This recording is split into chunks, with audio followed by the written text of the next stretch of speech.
Bonjour, je suis Liliane Desjums, je suis coach en développement personnel. Je vous présente mon émission Be Yourself, que je fais avec des acteurs du développement personnel. Des coachs, des auteurs, tous les acteurs possibles qui vont vous expliquer leur parcours, leur vision du développement personnel.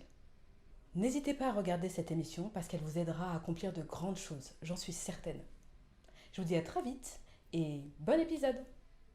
L'objectif, c'est vraiment de se sentir bien. Et quand je dis se sentir plus belle, parce que tu sais, il y a vachement ce truc-là aussi, être plus belle. Mais être plus belle, c'est quoi? Pour moi, être plus belle, c'est juste te sentir plus belle, rayonner. C'est ça pour moi être belle, tu vois? C'est pas être brune, blonde, blanche, noire. Enfin, tu vois, on s'en fout de ça. C'est vraiment pas le sujet. Et quand elles comprennent ça, bah justement, il y a quelque chose qui se passe dans la tête, tu vois. Souvent, ça met du temps à intervenir. Il y a quand même un petit chemin qui doit être fait avant, mais quand cet élément-là, il se déclenche, c'est formidable. C'est incroyable. Bonjour, je suis Liliane Desjums. J'espère que vous vous portez à merveille.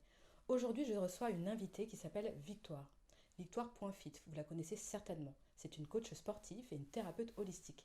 Elle vous donne plein d'astuces dans cette émission. Donc n'hésitez pas à aller la regarder car vous savez très bien qu'un esprit sain dans un corps sain, c'est très important. À très vite avec une prochaine invitée. Be yourself. Just be yourself. Bienvenue dans mon émission Be Yourself, l'émission qui vous fait du bien, l'émission dans laquelle vous avez des astuces données par des coachs, des acteurs du développement personnel. Et aujourd'hui, j'ai l'honneur et le plaisir de recevoir Victoire qui va se présenter. Donc, vous allez savoir un peu ce qu'elle fait, n'est-ce pas? Si vous ne la connaissez pas déjà, parce que vu la communauté que... Donc, je me permets de te tutoyer du coup. Vu la communauté que tu as, je crois que définitivement, il y a beaucoup, beaucoup de gens qui te suivent et qui se délectent de tes conseils au niveau du sport et de la nutrition. Donc, Victoire, bienvenue. Merci encore Merci. d'être là. Et qui es-tu alors? Merci pour l'accueil et puis bonjour tout le monde. Donc je me présente, je m'appelle Victoire, je suis coach et thérapeute holistique. Donc ça parle pas forcément à tout le monde quand on dit thérapeute holistique, mais en fait je fais plein de choses, donc aussi bien de la naturopathie que de l'aromathérapie, de la phytothérapie, du yoga. Donc ça englobe vraiment beaucoup de choses et c'est pour ça que je me suis dit holistique ça correspond bien parce que Je suis ça très d'accord. ramène. C'est ça. Donc voilà, et moi j'aide les femmes à se sentir mieux, donc que ce soit physiquement ou même intérieurement, parce que le physique c'est pas que l'enveloppe qu'on peut renvoyer. En fait, ça englobe vraiment le bien-être, le mieux-être intérieur, le mindset, puis ça influe sur plein de facteurs, quoi, que ce soit psycho, travail, sexo, enfin voilà. Quand tu te sens bien dans ton corps, dans ta peau, en général, tu te sens mieux partout. Donc je fais des programmes sportifs en ligne, donc sportifs et nutritionnels. Et puis, je fais aussi des coachings bien-être, santé à côté. Voilà. Et bon, bah écoutez, bienvenue encore une fois Victoire. Et on va rentrer directement dans le vif du sujet parce que ce qui m'a interpellée moi sur ta page Instagram, c'est effectivement toutes ces femmes qui te remercient finalement d'améliorer leur enveloppe corporelle, mais en même temps de les aider intérieurement, comme tu le disais tout à l'heure. Et je trouve ça vraiment intéressant de pouvoir allier les deux. Moi, j'ai toujours dit, et je vous le redis à nouveau, que le sport, pas de se sentir bien dans son corps et dans son esprit, c'est des choses qui sont indispensable pour pouvoir être sur son chemin et sur le chemin du développement personnel. Et c'est la raison pour laquelle je crois que le sport et la nutrition, ça fait aussi partie pour moi des choses à maîtriser. Alors, bien évidemment, on n'est pas en train de dire que vous devez être grosse, vous devez être haute, c'est pas du tout ça. C'est vraiment de se sentir bien dans ses baskets et bien dans son corps. Et ça, c'est hyper important. Donc, par rapport à ça, par rapport à tout ce que tu peux véhiculer sur ta page Insta et bah, sur tes différents réseaux, qu'est-ce que tu peux dire aux femmes justement qui se sentent bien dans leur corps et que... Alors, ça a un peu coupé, je t'ai pas entendu. Alors, je disais, qu'est-ce que tu pourrais dire aux femmes qui ne se sentent pas nécessairement bien dans leur corps et donc dans leur tête et qu'est-ce que tu pourrais du coup leur préconiser? Alors, la première chose à dire, ce serait de ne pas se mettre de pression. Parce que souvent, on a envie de changer parce qu'on voit quelqu'un qui nous inspire. Et on a souvent envie de ressembler à cette personne-là et du coup, on a tendance à se mettre énormément de pression sur notre propre progression parce qu'on a l'impression qu'on n'avance pas ou en tout cas pas assez vite. Donc moi, je dirais que le premier truc, c'est vraiment totalement d'enlever ça de sa tête, de se focaliser que sur soi et ses propres un petit peu comme quand on débloque en fait des objectifs dans des jeux vidéo, vous voyez, c'est toujours Palier. étape par étape. Mm. Ouais, voilà, il n'y a jamais le boss final en fait. Donc c'est vraiment y aller palier par palier, de ne pas se prendre la tête et d'essayer d'y prendre plaisir. Parce que souvent, on se dit, bon, là par exemple, c'est le fitness qui est à la mode. Donc on va se dire, bon, bah, je vais me mettre au fitness, mais c'est peut-être pas le sport qui correspond exactement. Peut-être que ça sera la Zumba, peut-être que ça sera le yoga, peut-être que ça sera la marche rapide. Donc il faut vraiment trouver le truc qui nous plaît et qui nous fait vibrer et kiffer, parce que sinon on peut pas progresser si on n'y prend pas plaisir. C'est clair. Ouais. Alors, du coup, alors c'est pareil, je crois que mesdames, on est toutes différentes. Donc, comme tu le disais, Victoire, si tu veux ressembler à Beyoncé, et bon, elle travaille beaucoup déjà pour faire ce qu'elle fait, ça c'est la première chose, mais aussi, t'as pas forcément, l'objectif n'est pas forcément le bon. Donc, par rapport à ta morphologie, par rapport à ton état d'esprit, par rapport à ça, tu pourras jamais ressembler à Beyoncé.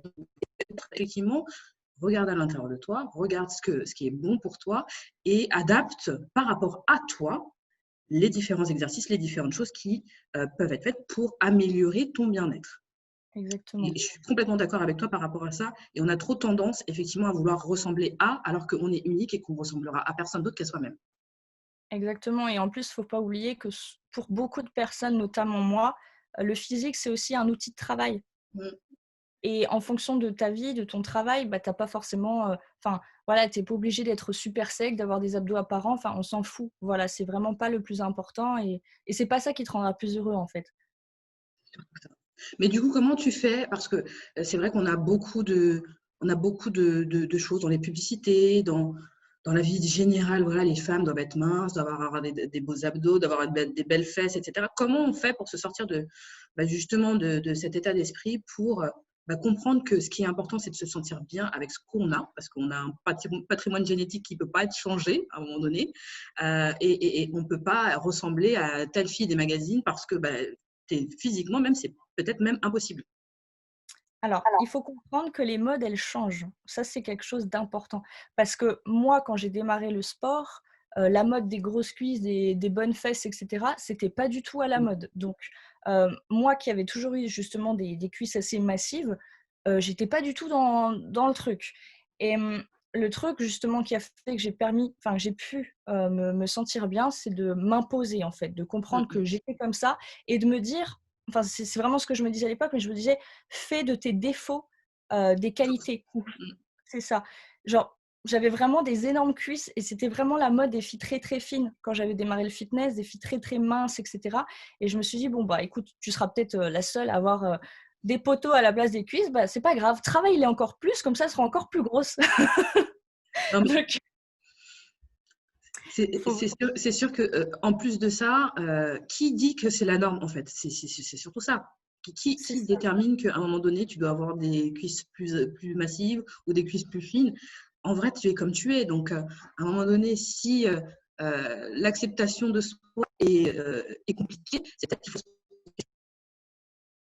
Et Ah, là, mais c'est peut-être là où tu interviens justement au niveau du mindset pour proposer des choses et pour faire comprendre à la personne que tu es comme tu es et comment est-ce que tu fais avec ce que tu as.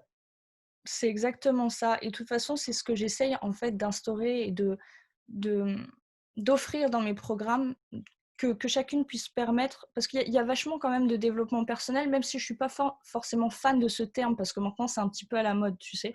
Ouais. Mais il y a vachement de choses, d'éléments qui permettent d'avoir ta propre réflexion, d'être en introspection et de comprendre que bah non, t'es belle comme ça, en fait, et t'as pas besoin d'être forcément, par exemple, comme moi, parce qu'il y a forcément des filles qui achètent mes programmes parce que elles idéalisent mon physique ou qu'elles aimeraient être comme moi, ou peut-être qu'elles me ressemblent aussi, peut-être qu'elles ont justement des formes, etc. Donc elles s'identifient, mais c'est pas là l'objectif. L'objectif, c'est vraiment de se sentir bien. Et quand je dis se sentir plus belle, parce que tu sais, il y a vachement ce truc-là aussi, être plus belle. Mais être plus belle, c'est quoi? Pour moi, être plus belle, c'est juste te sentir plus belle, rayonner. C'est ça pour moi être belle, tu vois. C'est pas être brune, blonde, blanche, noire. Enfin, tu vois, on s'en fout de ça. C'est vraiment pas le sujet. Et quand elles comprennent ça, bah justement, il y a quelque chose qui se passe dans la tête, tu vois. Souvent, ça met du temps à intervenir. Il y a quand même un petit chemin qui doit être fait avant. Mais quand cet élément-là, il se déclenche, c'est formidable. C'est incroyable. Ouais, je te suis par rapport à ça. Et du coup, au niveau donc des éléments à travailler, est-ce que tu peux… Alors, je sais on est en train de dire justement qu'il n'y a pas de normes, de choses comme ça, mais est-ce qu'il y a des choses qui reviennent un peu récurrentes sur lesquelles les jeunes femmes peuvent travailler? Alors, je parle là pour l'instant de la partie physique, on parlera après du mindset, mais euh, des exercices qui peuvent être faits pour améliorer telle ou telle zone du corps. Alors oui, mais à savoir quand même que l'alimentation, à mes yeux, fait au moins 70. Bien sûr. Parce que sou Mais ça, tu peux en parler justement, parce que du coup, il faut qu'on comprenne bien ça aussi. C'est-à-dire que tu peux pas faire plein de sport et manger comme un goré et espérer avoir des résultats. alors, ça dépend des personnes encore, ça dépend des métabolismes, ça dépend des sports, parce que tu as des sports qui sont tellement intenses, en fait, nerveusement. Par exemple, je sais pas, je vais prendre l'exemple du crossfit. Tu vois, Oui, souvent, tu vois les personnes qui font du crossfit mangent, entre guillemets, un peu n'importe quoi et puis c'est OK parce que, de il y a dépenser. tellement une Ouais. exactement, il y a une dépense qui est tellement importante que voilà. Mais quand là, je parle plus du fitness, c'est vrai que si tu cherches à obtenir des résultats visuels, en tout cas, il va falloir quand même avoir une bonne alimentation. Là, je ne parle pas de restrictions alimentaires, je parle plutôt de manger des aliments sains qui vont justement faire en sorte que toi, tu sois en pleine forme quand tu les manges, que tu te sentes mieux, plus vivante, etc. Donc ça, déjà, il y a ça qui intervient parce que souvent, on me demande, bah, Victoire, voilà, j'ai envie de perdre du gras au niveau du ventre. Est-ce que si je fais tel type d'abdos, ça va me faire perdre du gras? Ben non, en fait, parce que effectuer un mouvement, par exemple, qui cible la sangle abdominale, ne te fera pas perdre du gras de manière ciblée, et ainsi de suite. C'est pour ça que moi, j'aime bien avoir une approche globale. Je trouve ça hyper important parce que tu peux pas, euh, voilà, même si j'ai par exemple des programmes ciblés, j'ai un programme ciblé sangle abdominale, mais il y a toute une partie nutrition, il y a tout un truc, tu vois, il y a une détox à l'intérieur qui permet justement de mieux digérer, donc d'être moins ballonné. Forcément, si tu es moins ballonné, bah, le ventre, il s'aplatit visuellement, etc. C'est tout un truc derrière, tu vois, ce serait pas juste te donner des exercices et puis basta. Mhm. D'accord.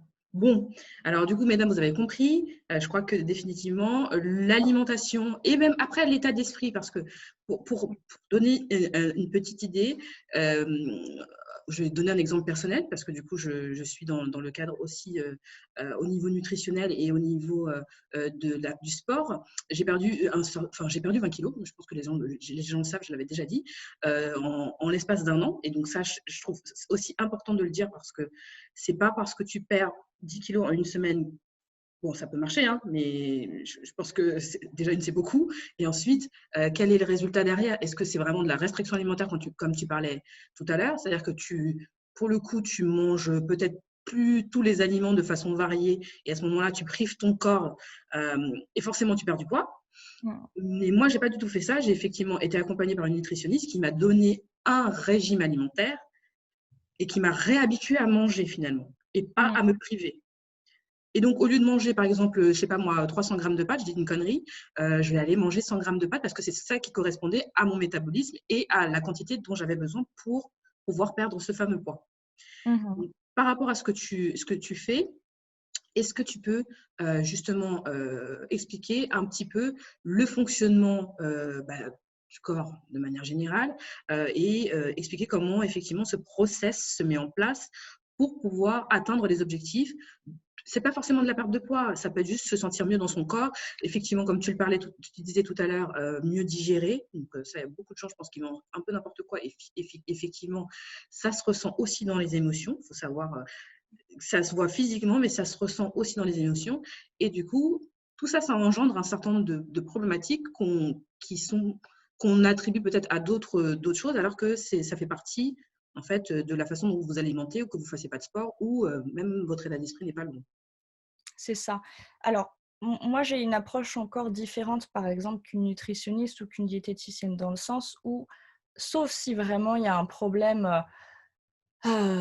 d'obésité sévère où la personne a du mal et a besoin de se rendre compte, en fait, de quelle quantité visuellement il faut pour elle. Mais moi, je ne suis pas partisan du tout d'instaurer des quantités ou des aliments types.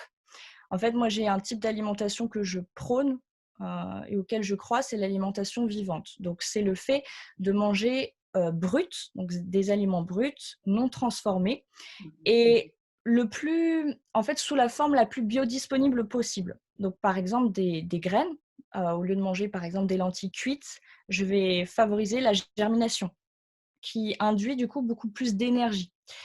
Et en fait, comme tu l'as dit, l'alimentation a un impact aussi sur le mindset. Pourquoi ? Parce que l'alimentation, c'est ton essence, c'est ton carburant. Donc, si tu lui donnes des aliments transformés, etc., oui, tu vas avoir un total calorique. Les calories fournissent quand même de l'énergie parce qu'il y a une combustion qui se fait, tu sais, avec la digestion, etc.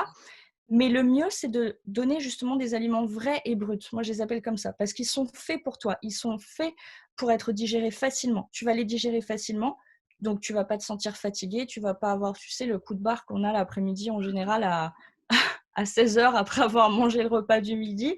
Tu ne vas pas du tout te sentir comme ça. Tu vas te sentir beaucoup plus énergique, beaucoup plus dynamique. Et en fait, je sais que ça paraît gros comme ça, mais toute ta vie peut être influencée par rapport à ton alimentation. Parce que même ta libido, tout ton système hormonal, etc., en fait, il peut flancher si tu ne manges pas des aliments qui sont bons pour toi. Donc là, ça n'a rien à voir avec les quantités, en fait. Moi, je suis vraiment dans le écoutez-vous. Et justement, si tu manges des aliments bruts, vrais, non transformés et si possible le plus cru possible, tu vas ressentir en fait ta satiété de manière totalement naturelle. Parce que justement, on la perd avec tous les aliments transformés. Et quand tu as déjà ça, bah, tu peux que être, par exemple, justement motivé pour faire du sport, pour enchaîner avec des projets, tu vois. Enfin, tu as vraiment ce truc en fait de bien-être général, quoi. Donc moi, c'est vrai que je fonctionne pas du tout sur les quantités, je fonctionne vraiment sur les directives en fait. J'explique ce qui est bon, pourquoi ça va être meilleur que d'autres choses, pourquoi favoriser tels aliments sous tel sous tel aspect, Mhm. comment les cuisiner, etc. Et puis après la personne elle est autonome. Moi, je préfère donner les clés pour qu'il y ait vraiment une autonomie et non imposer des choses et puis que la personne vienne me revoir en fait tous les mois pour savoir est-ce que là cette fois-ci je mange 100 grammes ou est-ce que je mange 120 grammes, enfin voilà. Non, mais après, ce que je disais par rapport à la diététicienne, ça, c'était un programme qui m'était dédié. C'était juste que moi, j'ai pris conscience par rapport à ce qu'elle m'a dit que je mangeais beaucoup. En fait, je mangeais beaucoup trop par rapport à ce dont j'avais besoin et de réapprendre aussi. Alors, moi, je cuisine beaucoup, donc effectivement, j'ai pas cette problématique-là de me dire que je prends des produits transformés. En général, je cuisine tout, donc c'est vraiment les produits bruts dont tu parles, je trouve que c'est indispensable. Maintenant, il y a des gens qui n'aiment pas cuisiner et autres. Donc, l'idée, c'est quand même d'avoir le produit le moins transformé possible parce que dès lors que c'est transformé, sachez que quand vous achetez des choses en supermarché, il y a des additifs, il y a du sucre, il y a du sel en quantité et que c'est écrit. Bon, maintenant, les gens font quand même un peu gaffe. C'est écrit, mais quand même. Je pense que la facilité fait aussi, vous rentrez le soir, allez, on chope un truc, on met dans le four, ça va, c'est rapide et on va manger rapidement des choses qui ne sont pas bonnes pour notre organisme, tout simplement. Donc, le fait de prôner ça et d'avoir vraiment une alimentation saine et une alimentation, je mets des guillemets, hein, un peu plus pure, ça va vraiment transformer votre vie, je dirais, moi. Et ça a transformé la mienne, en tout cas. Parce qu'aujourd'hui, je ne me vois pas revenir il y a 2 ans en arrière, où je ne me sentais pas bien dans mes baskets, où effectivement, c'était… voilà, et puis la nourriture était aussi une nourriture finalement un peu émotionnelle parce que je n'étais pas nécessairement bien avec moi-même. Et ça, effectivement, je crois aussi qu'il y a une problématique par rapport à la nourriture qui comble finalement, peut-être émotionnellement, quelque chose. Quand vous mangez Bien sûr. trop parfois, je dis bien parfois parce que tout le monde, c'est pareil, on ne met jamais tout le monde dans les mêmes cases, mais quand vous mangez trop, c'est qu'il y a peut-être une raison sous-jacente et qu'il faudrait la rechercher. Oui, bien sûr. Et en plus, si déjà tu as ce besoin de… Parce que souvent, c'est un peu comme un doudou, c'est réconfortant, tu vois. C'est C'est cool pour de manger du combler. gras, c'est excitant. Exactement. Mais le problème, et ils l'ont bien compris, c'est que les industriels, justement, rajoutent des additifs et des trucs qui font que quand tu le manges, ben, tu en as encore plus envie. Et donc, c'est un cercle vicieux après. Entre toi, ce dont tu as l'impression d'avoir envie et les signaux déjà que ton corps te renvoie, parce qu'il se dit « Ah putain, je veux encore », c'est comme de la drogue en fait, tu vois. Ah, mais c'est complètement ça. Il faut savoir que le sucre, c'est pire que la cocaïne. Je suis désolée de vous dire ça, messieurs, mesdames, mais c'est ça, en fait. On vous incite à manger du sucre en permanence. Et plus vous en mangez, et plus ils s'enrichissent, et plus vous en avez besoin. Donc, soyons clairs là-dessus. Le sucre, on le sait, hein, voilà, c'est tambouriné, mais c'est tambouriné juste pour histoire de faire un petit bruit de fond. En réalité, le sucre, c'est une drogue. Et c'est une drogue qui tue beaucoup plus de gens que la cigarette ou la cocaïne, clairement. Faut préciser quand même le sucre industriel parce que, par Oui, exemple, le sucre des fruits, voilà, ça, c'est très bien. on parle pas de sucre naturel qui est naturellement dans les fruits ou dans les trucs. On parle vraiment du sucre raffiné, ou je sais pas comment on appelle ça, mais en tout cas, le sucre industriel. C'est ça. Ok. Alors, donc là, on a parlé un peu du corps. Maintenant, on va parler un peu de, voilà, De comment l'esprit. est-ce qu'on fait aujourd'hui? Comment est-ce que tu donnes tes conseils à tes coachés pour changer d'état d'esprit par rapport à tout ce que tu proposes, selon ce que les gens, selon ce que les gens ont besoin, pour pouvoir modifier cet état d'esprit et avancer sur un chemin un peu plus équilibré. Alors, moi, l'approche que j'ai, je fonctionne beaucoup avec la pleine conscience. Donc, je vais donner beaucoup d'exercices et ça dépend des problématiques, hein. Là, je pense à des personnes qui en ont eu besoin. Mhm. Je vais donner beaucoup d'exercices, en fait, ça peut ressembler à des exercices de relaxation, mais c'est beaucoup basé et calé sur la respiration. D'accord. Donc déjà, rien que ça permet de prendre conscience de ton intérieur, qu'il se passe quelque chose, etc. Parce qu'il faut savoir que la plupart des personnes ne savent pas respirer. C'est étrange à dire, mais on ne sait pas respirer. On respire automatiquement, mais on ne sait pas bien le faire. Donc déjà, ça aide beaucoup. Ensuite, il y a beaucoup d'exercices d'introspection que je donne. Donc des exercices que ce soit pleine conscience, petit à petit, aller vers la méditation, etc. J'échange aussi beaucoup en faisant des sortes de bilans. Donc que ce soit par email ou en visio, à savoir qu'est-ce qui se passe, est-ce que ça a été, non, ok, bon, ça va pas, alors essaye plutôt ci, plutôt ça. Je peux aussi donner par exemple des conseils de lecture, parce que la lecture, ça aide beaucoup, moi je trouve. Ça aide à déclencher certaines choses parfois. Et souvent, ça paraît très simple comme ça, mais souvent, c'est juste des dialogues et des phrases, en fait, des échanges, des phrases qui débloquent, en fait, certaines choses. Je ne suis pas forcément dans la théorie, tu vois. Je n'ai pas forcément un plan, genre type, OK, ça, après ça, après ça. C'est vraiment au feeling et au cas par cas. Je ne sais pas comment toi, tu fonctionnes, d'ailleurs. Ça peut pas être autrement parce que du coup, chaque personne est unique. Donc, tu peux pas calquer le même programme sur chaque personne. C'est impossible de faire ça. Donc, Mmh mh. oui, je te suis là-dessus, effectivement. Et quand tu vois que une technique ne répond pas à cette personne, parce qu'elle n'est pas, voilà, ça ne lui parle pas ou il n'y a pas le même impact par rapport à ce que tu proposes, tu proposes autre chose et tu vois ce qui fonctionne avec la personne. Donc, Exact. ça, c'est normal pour moi. Si vous aviez, si vous avez quelqu'un qui vous donne un cadre et c'est toujours le même cadre à chaque fois, c'est qu'il y a un problème parce que du coup, il ne s'adapte pas finalement à vous. Donc non, non, je suis complètement d'accord avec toi. Alors, tu as parlé de naturopathie tout à l'heure, tu as parlé d'autres techniques. Est-ce que tu peux nous en dire plus et comment est-ce que ça s'intègre dans ce que tu proposes et quelles sont les techniques que tu utilises et voilà, comment ça aide finalement les gens à trouver le bon chemin? Alors, la naturopathie, pour ceux qui ne connaissent pas, je ne vais pas donner la définition scolaire, mais je vais essayer de simplifier le truc. En gros, c'est toutes les techniques naturelles qui peuvent aider au mieux-être. Donc, par exemple, on va dire qu'en médecine classique, ce sera plutôt des médicaments, etc. Là, déjà, au lieu d'utiliser des médicaments, ce sera plutôt des plantes, vraiment, que ce soit sous forme de tisane, d'huiles essentielles ou autres, et des techniques, comme je t'ai dit, ça peut être l'hydrothérapie, la respiration. C'est vraiment tout ce qui peut être naturel et t'apporter en fait du bien, du positif par rapport à ta problématique. Donc ça peut être, je sais pas, je vais prendre un exemple. Dernièrement, j'ai eu un cas qui m'a beaucoup touchée. C'était une personne qui n'avait plus ses règles depuis 2 ans. Mmh. Donc elle avait plus ses règles et elle voulait concevoir avec son chéri. Donc compliqué, c'était juste pas possible, en fait, ça arrivait pas. Et par le biais justement de la naturopathie, j'ai pu introduire donc tout ce qui était respiration, et cetera, je l'ai introduit d'office, mais ce qui a vraiment aidé, c'était plutôt les systèmes de nettoyage interne. Donc je lui ai donné, par exemple, un protocole d'alimentation. Donc il y avait le plan alimentaire, comme je t'ai dit, avec de l'alimentation vivante, restaurer la flore intestinale aussi, parce qu'elle avait beaucoup de soucis digestifs. Donc j'ai introduit beaucoup de légumes lactofermentés pour restaurer sa flore intestinale. Ça a beaucoup aidé.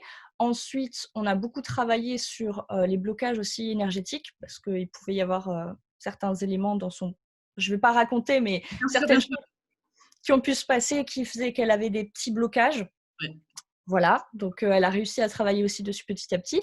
Et quelque chose qui a très très bien marché, c'était le système de nettoyage interne, comme je t'ai dit.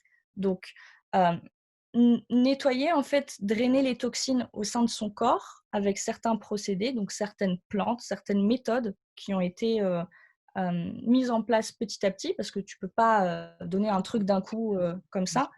Exactement, parce que parfois le corps peut mal réagir, tu sais, si tu Et vas puis pas petit à le petit. stress, quoi. Donc, forcément, tu peux avoir des réactions qui ne sont pas adaptées.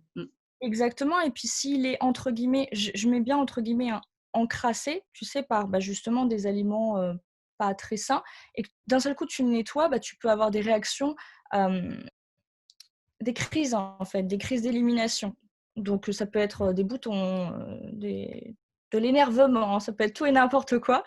Et donc, on a mis ça en place et en 4 semaines, elle a eu ses règles. En 2 semaines, elle a eu en fait des premiers spottings, donc déjà qui indiquaient que ça commence à se réveiller. Et en Ah, 4 semaines, elle a eu ses règles. Et voilà, donc là, ça fait 5 mois que je suis avec elle et elle a eu 4 cycles de règles. Donc, donc, voilà. Donc, comme ouais, contente. on travaille, alors on va parler d'énergie parce que voilà, tu l'as prononcé, donc on va y aller. Mais du coup, effectivement, il faut savoir que vous n'êtes pas fait que de, comment dire, de matière, voilà.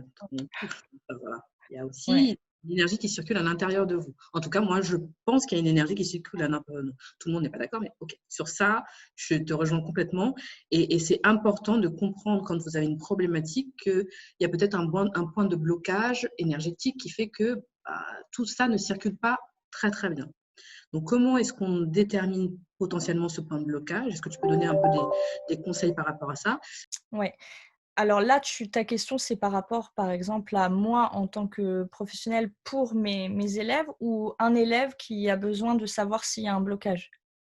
Je pense que les deux sont intéressants. Ok, alors moi, tu vas trouver ça peut-être un peu farfelu et les personnes qui nous regardent aussi. Moi, j'utilise un pendule. Non, pas du tout. Enfin, personnellement, je ne trouve pas ça farfelu. Je pense que d'autres le trouveront farfelu. Mais voilà, ok. Donc, tu utilises un pendule, ok. Ouais, j'utilise un pendule et je me base sur la photo de la personne et je le fais passer. Et en fait, dès que il s'active, je sais qu'il y a quelque chose à travailler à ce niveau-là. Et pas que sur ça, dans le sens où c'est pas ma seule base. J'écoute aussi beaucoup ce que me dit la personne qui est avec moi au téléphone. Par exemple, si elle me dit, j'ai souvent des remontées acides, voilà, je me sens souvent nauséeuse, le matin, je me réveille, j'ai la gorge toute serrée, etc.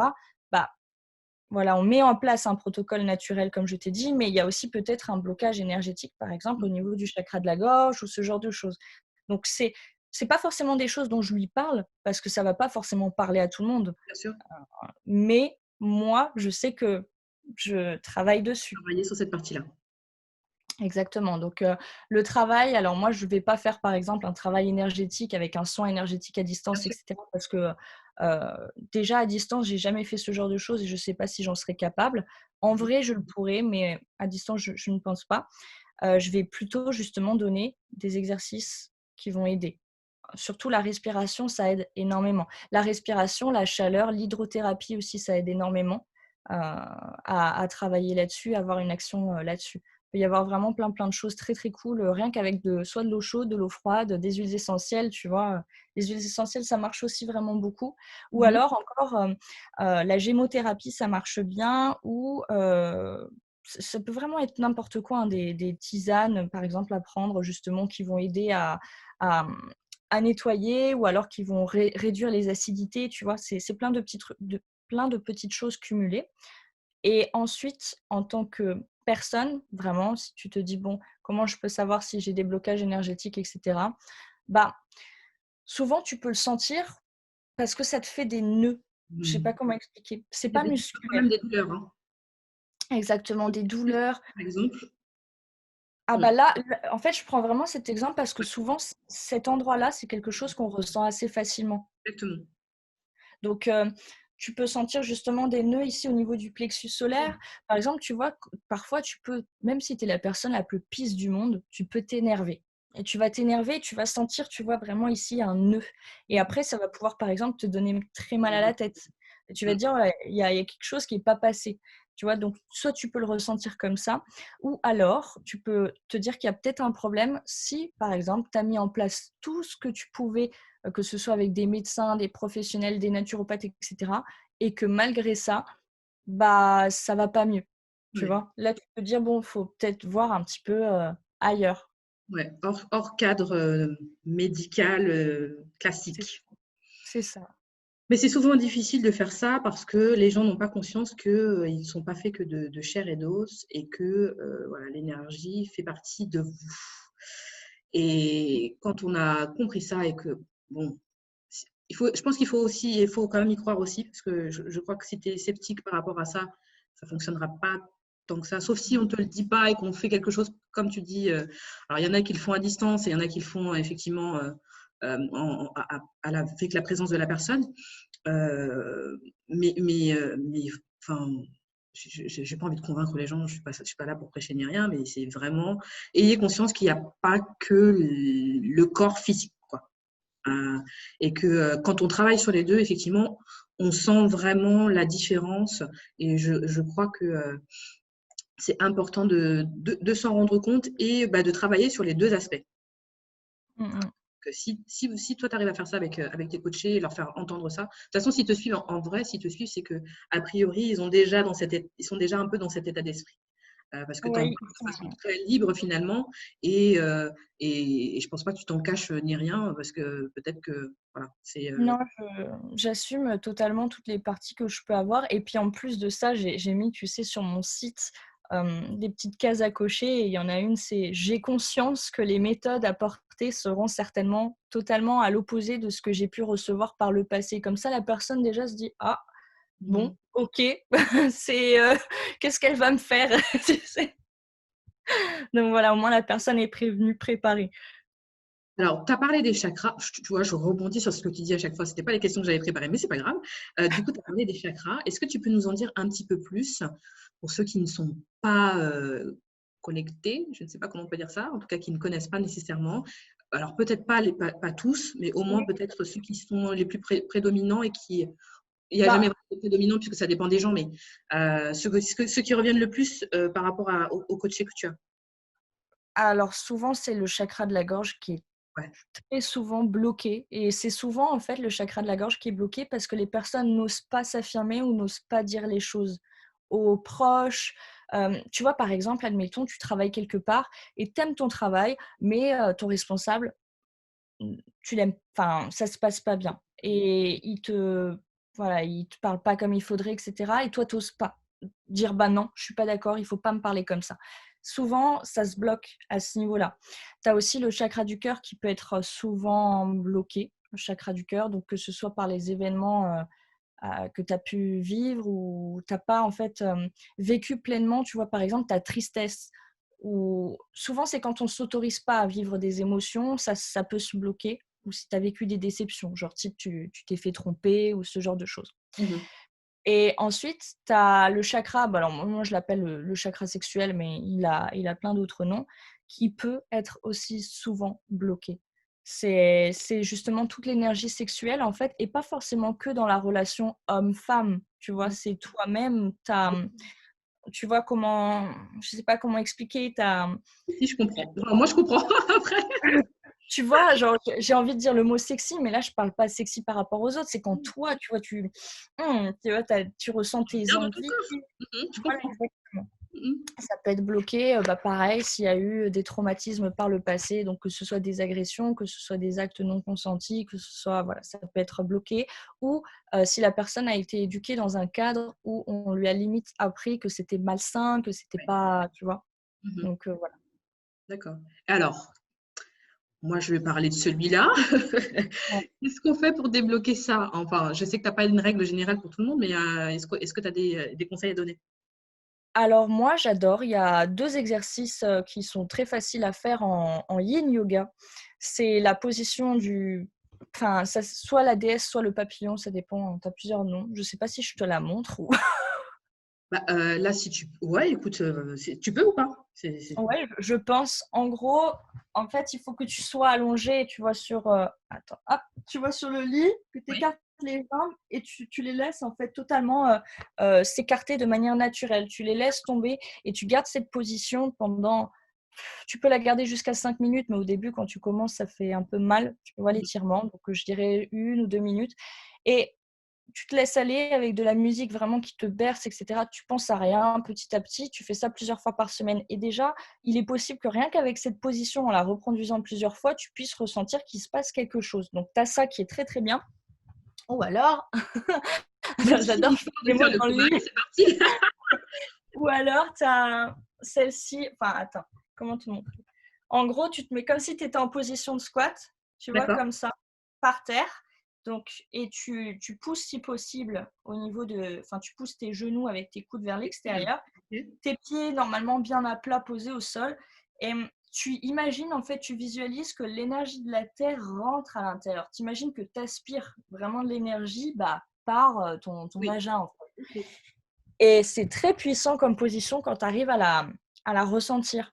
Donc voilà, ça peut être des petits exercices comme ça, ou D'accord. alors ça peut être aussi de la masturbation ou des choses euh, plus concrètes, on va dire, qui parlent peut-être plus à certaines personnes.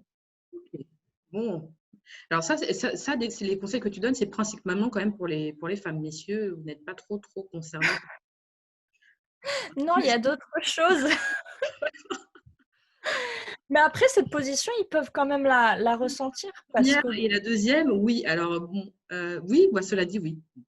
oui, parce que le blocage énergétique reste tout de même le même, tu vois, même s'il n'y a pas un point d'entrée, c'est différent. Ça se ressent aussi. Mais alors du coup, toi, tu t'adresses plutôt de manière générale, tu t'adresses quand même beaucoup plutôt aux femmes. Oui, j'ai eu un seul homme en coaching. Et alors, ça donnait quoi? Bah écoute, c'était bien, il a été très autonome. C'était plus, je pense, pour l'alimentation et la partie sportive, mais c'était quelqu'un qui s'intéressait beaucoup déjà à l'alimentation vivante. Donc c'était bien, ça s'est très bien passé. Il était très gentil. Voilà, c'était très bien. Ouais. Donc du coup, ça c'est parfait. Et alors pour le chakra, bah, on va dire le chakra du cœur, on va l'appeler comme ça. Est-ce que tu as des... On a parlé de respiration tout à l'heure, mais est-ce qu'il y a d'autres... Alors, chakra du cœur, c'est plutôt pour moi soit des exercices, enfin, c'est des exercices un peu difficiles à faire seul si on n'a pas forcément les objets pour. Mais par exemple, tu as les bols chantants, je ne sais pas si tu vois ce que c'est. Oui, je vois ce que c'est. On mettra une Ouais, photo, t'inquiète pas, on mettra une petite photo des bols super. chant. Bah, le bol chantant, en fait, si par exemple tu le tournes vers toi et que Mhm. c'est par exemple une note en mi, c'est relié justement au chakra du cœur et tu peux en fait ressentir des vibrations et des résonances et des choses qui te font du bien. Moi, pour le chakra du cœur, il y a plein de techniques, plein de choses diverses qui peuvent être faites, mais je trouve que la musique et les vibrations, les vibrations sonores marchent très très bien. Mhm. Et tu as un truc qui est génial que tu peux faire chez toi, bah justement profiter du confinement pour faire ça si vous êtes tout seul. Tu fermes tes volets, tu mets voilà, pas de lumière, tu restes dans le noir s'il faut, tu t'en fous, et tu mets des musiques qui te font kiffer. Tu te fais une petite playlist, et en fait, tu te lâches en dansant, mais genre en dansant, mais n'importe comment. Genre, tu t'en fous, tu cherches pas à te regarder dans le miroir, à te filmer. Et c'est génial parce que tu vois, tu t'exprimes, tu te libères. Tu peux faire des roulades par terre hein, si tu veux faire des roulades, si tu fais ce que tu veux. Et ça, Génial. ah non, mais essaye, je te jure, tu vas Ah, kiffer. déjà fait, et je trouve ça génial. Ah, ok. Et il y a des cours, enfin des endroits comme ça où on peut en faire. Je crois qu'ils ont nommé ça l'estatic dance. Mhm. Ok. Voilà, ça a un nom maintenant. Et ça peut se faire en groupe. Et c'est génial justement quand tu le fais avec un groupe où il y a plein de femmes. Parce qu'il y a un truc qui, Et d'énergie. ouais, il y a une énergie de ouf qui se dégage. Bon, tu peux entendre des pleurs, tu peux entendre des rires, tu peux entendre plein de choses différentes, mais il y a un truc qui se passe, c'est puissant, quoi. Et même chez soi, faut tester. Et tu vas voir, tu vas te sentir, tu sais, un petit peu comme quand tu fais un câlin, genre à un animal, ça fait du bien. C'est trop mignon. Alors du coup, alors, attends, parce qu'on parle, mais on parle, quoi. Oui, on parle beaucoup. Ok. Alors, donc ça, on a eu différents aspects. Et puis, tu m'as parlé du chakra de la gorge. Et ça, tu as donné quelques conseils également. Mais alors, c'est vrai qu'il y a beaucoup de non-dits. Enfin, je crois que sur cette planète Terre, ou en tout cas en France, on a beaucoup, et j'en ai pas mal, des gens qui ont du mal à communiquer, à dire les choses, à exprimer leurs sentiments. On parle beaucoup d'intelligence émotionnelle aussi. Et, euh, et je me dis que ça, c'est vraiment quelque chose qu'il faut réussir à débloquer. Mais alors, comment? Comment est-ce que tu arrives à faire que les gens, tu vois, cette chose qui est coincée ici, puisse s'exprimer? Que ce soit de la colère, de la tristesse, de la joie, peu importe, mais que ça puisse sortir. Et ça, c'est dans notre société, c'est quand même compliqué à faire. Oui, c'est compliqué parce que souvent les gens, en fait, n'ont pas forcément peur de s'exprimer, mais ont peur de blesser ou de Mm. vexer. C'est le truc qui arrive le plus souvent. Et je le remarque beaucoup avec des personnes qui ont l'habitude de tout gérer et qui ont eu beaucoup de charges sur leurs épaules des plus jeunes, en fait. Par exemple, s'occuper de toute leur famille, gérer toutes les tâches à la maison, etc., dès la plus jeune, enfin, dès le plus jeune âge. Alors, il y a plusieurs choses qui peuvent être mises en place. Donc, par exemple, ça peut être des exercices tout cons à la maison, type chanter ou tu vois, faire des vibrations, en fait. Voilà, exactement. Des gargarismes aussi, enfin, vraiment des trucs bateaux, entre guillemets, mais qui peuvent aider déjà, tu vois. Donc, ça. Et ensuite, ça peut intervenir aussi avec des exercices type, bon, bah voilà, cette semaine, ta mission, c'est d'aller complimenter. Tu vois, ça peut passer par du positif au début. D'aller complimenter quelqu'un dans la rue. Voilà. Mais un compliment sincère, genre t'aimes son chapeau, tu dis ah, il est cool votre chapeau. Et tu vois, petit à petit, tu dis ah, j'ai réussi à dire quelque chose. Bon, c'est positif, ça n'a pas blessé la personne, mais j'ai réussi à le dire. Prendre le numéro de quelqu'un dans la rue, par exemple, même si tu es en couple, c'est juste un exercice, tu vois. Tu peux prévenir ton mari ou ta femme, tu vas voir quelqu'un que tu trouves attirant, du coup, parce que sinon c'est trop facile, et tu te dis bah, bonjour, excusez-moi, est-ce que je pourrais avoir votre numéro? Voilà. Tu rappelles pas la personne, c'est pas grave. C'est un exercice de taille, c'est très très dur. C'est des choses qui sont difficiles à faire. Et petit à petit, quand la personne elle a réussi à faire toutes ces petites choses-là, tu dis ok. Donc, bah écoute, tu vas dire à un proche ce qui t'a pas plu aujourd'hui, si quelque chose t'a pas plu. Donc, par exemple, Hum. voilà. Mais ça se fait petit à petit. Tu peux pas, t'imagines, tu vas pas voir la personne et lui dire, bah ouais, ok, bah tu vas dire à ton patron que c'est un connard. Ah non, ça passe pas. Je suis pas sûre. Je suis pas sûre. Ça passe pas et en plus, elle y arrivera pas. Et puis elle va se dire, oh là là, c'est quoi ça? C'est pas possible. Ok, bon, donc entraînez-vous avec des petites choses.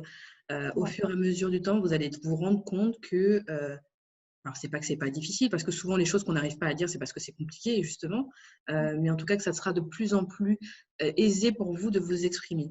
Parfois, ça ne sortira pas forcément bien, voilà, ça ne sera pas forcément formulé comme vous l'auriez voulu, mais ça sera dit au moins. Ça sera dit, ça sera entendu. Et après, au fur et à mesure, vous allez vous améliorer. Et c'est pareil, c'est pas la peine de vous, comment dire, de vous rabaisser. Ah oui, j'ai pas bien fait ci, j'ai pas bien fait ça. Ça va venir avec le temps et avec l'entraînement que vous allez avoir, comme ce que vous disiez, Victoire. Donc, vraiment, la libération de la parole, moi, je prône ça aussi, et c'est hyper important pour se sentir bien dans ses baskets aussi. Ça fait partie d'un ensemble, quoi. C'est ça. Mais de toute façon, quand tu regardes les enfants, ah, souvent les enfants, ils disent tout ce qui passe par la tête, hein. Oui, t'es belle. Ah, merci, c'est gentil. Tu vois, il y a pas de réflexion et si on a des réflexions, au final, c'est juste à cause de nos parents ou de ce qu'on a pu, vivre par le passé, quoi. Mais Bien sûr. Et puis des barrières qu'on se met nous-mêmes aussi, parce qu'à un moment donné, on devient grand et qu'on a peur de plein de choses, alors que effectivement, quand on était petit, ben, on se posait pas la question en réalité, et ça sortait assez naturellement. Bon, c'est après, il y ça. a des manières de le dire, hein, voilà. Si tu viens de dire à quelqu'un, bah, t'es moche, tu vois. Bon, moi, en tant qu'adulte, je vais se dire, mais elle va pas bien, elle. Oui, mais de toute façon, en soi, il y a des choses, c'est pas essentiel. Enfin, tu vois ce que je veux dire? Ça va pas, là, quand on parle de blocage de parole, c'est plus des ressentis personnels, genre: «Oui, j'ai pas aimé ça» ou «J'aime pas quand on me parle comme ça» ou «Ça, ne le fais pas». Tu vois? C'est plus assumer, en fait, ce qu'on aime et ce qu'on n'aime pas. C'est hyper important de le savoir et de le dire. Je suis d'accord avec toi. Ok. Mmh. Bon, écoute, Victoire, merci infiniment. On n'a pas fini l'interview. J'ai juste quelques petites questions à te poser d'un Mmh. jeu qui s'appelle le Bami Game. C'est un jeu un peu semblable à celui du jeu de l'intimité. Je vais te poser une ou deux questions, voilà, concernant ta petite vie et tu vas pouvoir y répondre. Donc, par rapport aux questions que je vais te poser. Alors, qui est ta plus grande fan ou ton plus grand fan? À moi, un fan à moi? Je dirais mon père. C'est trop mignon. Vas-y, Ouais, ouais. comment Il ça? va alors il est trop mignon parce qu'il me le dit pas souvent et il l'avoue pas, tu vois? Il est très, très pudique avec ses sentiments. Donc quand il me le dit, je sais que c'est voilà, c'est vraiment, et puis voilà, il me le dit souvent. Bon allez, je dirais une fois tous les 2 ans, c'est beaucoup déjà. Il me Bien, dit bien. souvent qu'il est fier de moi et que voilà, enfin une fois il m'a dit quelque chose de très touchant, il m'a dit: «J'aurais pas pu, espérer mieux en fait, comme enfant que toi» et je pense que c'est waouh! Mmh. Oh, en tout cas, OK. Donc papa, si tu nous écoutes. La deuxième question, c'est est-ce que tu es, bonne à prendre la cri à être critiquée, à prendre de la critique? Ça dépend. En fait, si c'est constructif, bien expliqué et cetera, c'est quelque chose que je peux, prendre en considération. Mais c'est vrai qu'avec le temps, je me détache petit à petit de ça parce que j'estime que si tu écoutes ce que les autres attendent de toi, tu n'en finis pas, en fait. Tu fais plus rien pour toi et j'étais un petit peu dans ce truc-là avant. J'étais tourmentée à toujours me dire: «Est-ce que c'est bien? Est-ce qu'ils aiment? Est-ce que ci? Est-ce que ça?» et je me suis rendu compte qu'il fallait vraiment, pas s'en foutre, mais voilà, pas faire de la critique l'essentiel en fait, que ce soit positif ou négatif, parce que sinon tu fais pas les choses pour toi. Et enfin, dernière question, est-ce que tu peux nous raconter un souvenir que tu as avec, un souvenir d'enfance que tu as avec tes parents? Alors j'ai un souvenir avec ma grand-mère qui me vient là. OK. Elle elle m'avait mis une fessée dans le supermarché et j'étais vraiment pas contente et Bon. je l'ai regardée du haut de mes tu vois, j'avais 4 ans, hein. Je l'ai regardée, je lui ai fait: «Mais tu m'as fait mal?» Puis elle me regarde, elle me fait: «Oui, je t'ai fait mal». Je dis: «Non, excuse-toi». Je lui ai dit: «Tu t'excuses de m'avoir fait mal, tu n'as pas le droit de me mettre de fessée». Je sais pas pourquoi j'ai ça en tête qui me vient, c'est vraiment le premier truc, qui me vient et sinon je jouais beaucoup, aux jeux de combat avec mes tontons et Mmh. en fait, j'adorais les jeux vidéo et en fait les jeux de combat, mais le problème que j'avais, c'est que je voulais passer du jeu au réel et donc je m'amusais à les taper et bah, les pauvres, je leur sautais dessus donc tu sais, maintenant je comprends, maintenant que j'ai vieilli et que je vois avec mon petit frère et ma petite sœur qui sont plus jeunes, je me dis: «Oh purée, les pauvres, je les ai épuisés». Je leur ai retiré des années de vie, c'est sûr, parce que c'est fatigant et j'arrêtais pas et je les tapais, mais heureusement que je leur faisais pas mal, mais bon, des fois, il pouvait y avoir en plus des coups de pied, des trucs qui passaient dans les coucougnettes, donc ça devait pas être cool pour eux. Ah ouais, à ce point-là, OK, très bien. Ah oui, oui, oui, je voulais vraiment me battre, c'était vraiment, OK. Bah, écoute, une façon de faire les choses, hein, n'est-ce pas? Les ouais, tontons, si vous nous écoutez, j'espère que vous allez bien. non, mais ils aimaient ça, c'est sûr. Bah, de toute façon, ils t'aimaient toi, donc ça, c'est bon, en fait, là, C'est ça. passe. OK, bon. Écoute, sur cette dernière petite anecdote, on va arrêter l'émission. Ouais. Alors attends, je vais poser ça. Hop. Merci, merci infiniment encore Victoire d'avoir partagé ce moment-là avec nous. Merci pour toutes les petites astuces que tu nous as données. N'hésitez pas à lui suivre sa page Instagram. T'es sur YouTube ou pas? Oui, je suis sur YouTube. OK, mais tu es plus sur quoi? Sur lequel des réseaux? Les Les 2. 2. Ouais. OK. Ben, n'hésitez pas à aller suivre Victoire sur YouTube et sur Instagram. Évidemment, je vous mettrai tous les liens en bas dans la description. L'émission se termine. N'hésitez pas à aller liker, partager au moins une personne. Voilà, elle a donné plein d'outils, plein de tips qui vous permettront d'avancer sur votre chemin. Donc ça, c'est vraiment important et c'est le but de mon émission Be Yourself. C'est vraiment de vous donner des différents aspects, différents outils qui vous permettent de vous transformer et d'avancer. Sur ce, je vous dis à très vite sur upgradepodcast.paris et sur upgradeshow.paris. Vous avez toutes les informations là maintenant. Et à bientôt avec le prochain invité. Merci Victoire encore. Merci. Bye. Be yourself. Just be yourself.